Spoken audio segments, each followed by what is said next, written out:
Muling yumanig ang mundo ng Philippine entertainment matapos ang isang emosyonal, mga controversial at tila matagal nang kinikimkim na revelasyon mula kay Bibi Gandang Hari. Sa isang vlog na agad naging laman ng social media, muling nabuhay ang mga lumang usapin na matagal nang ibinaon sa katahimikan ng showbiz.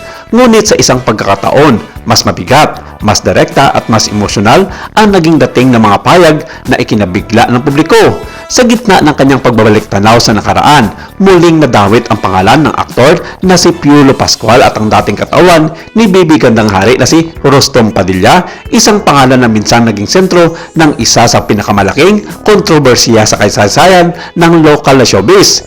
Hindi inaasahan ng marami na muling mabubuksan ang kabanatang matagal nang pilit kinakalimutan ng ilan. Ngunit sa kanyang vlog, tila pinili ni Bibi Gandang Hari na ilabas ang mga emosyon at alang-alang matagal nang nakakulong sa nakaraan. Bagamat una niyang itinago sa mga pangalang David at Jonathan ang tinutukoy niyang mga personalidad, kapansin-pansin na ilang ulit ding direktang nabanggit ang pangalan ni Piolo Pascual at Rostom Padilla habang inikwento ang umano'y mga pangyayaring naganap sa San Francisco, California noong taong 2001. Sa loob lamang ng ilang oras matapos kumalat ang video, nagliyab ang social media sa samot-saring mga reaksyon, mga debate at haka-haka. Para sa ilang mga netizens, tila isa itong matapang na hakbang mula kay Bibi Ganda upang tuluyang maibsan ang bigat na kanyang damdamin. Marami ang nagsabing may karapatan siyang magsalita tungkol sa sarili niyang karanasan, lalo na kung ito ay bahagi ng kanyang personal na kasaysayan. Ngunit hindi rin nawala ang mga bumabatikos.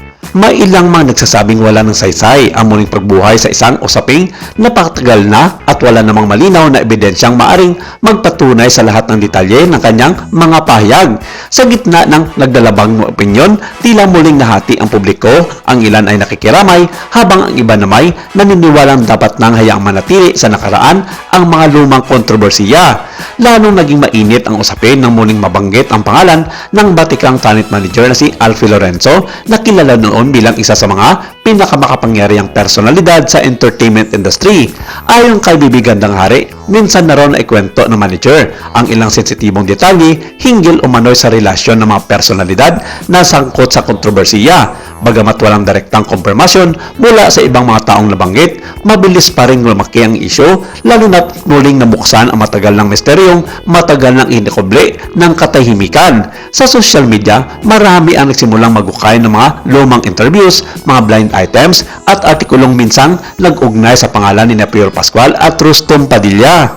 May mga nagsasabing tila matagal nang may open secret umano sa industriya, ngunit walang gustong magsalita ng direkta dahil sa takot sa backlash, mga career damage at matinding intriga, habang mailang namang naniniwalang haka-haka lamang ang lahat at walang sapat na batayan upang paniwalaan ang mga aligasyon. Ngunit gaya ng maraming kontrobersiya sa showbiz, minsan ay hindi na malaga kung ano ang totoo. Ang mas naging babaw ay ang emosyon, mga espekulasyon at interes ng publiko.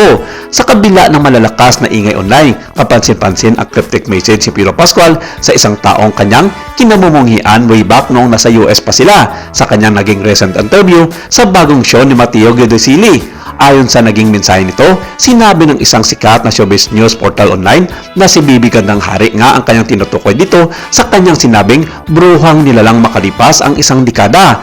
Hindi man ito nabanggit ni Piolo sa kanyang interview kay Matteo, pero sang-ayon dito ang publiko sa naging payag ng nasabing artikulo na si Rostom Padilla nga aka Bibi Gandang Hari ang nasabing personalidad.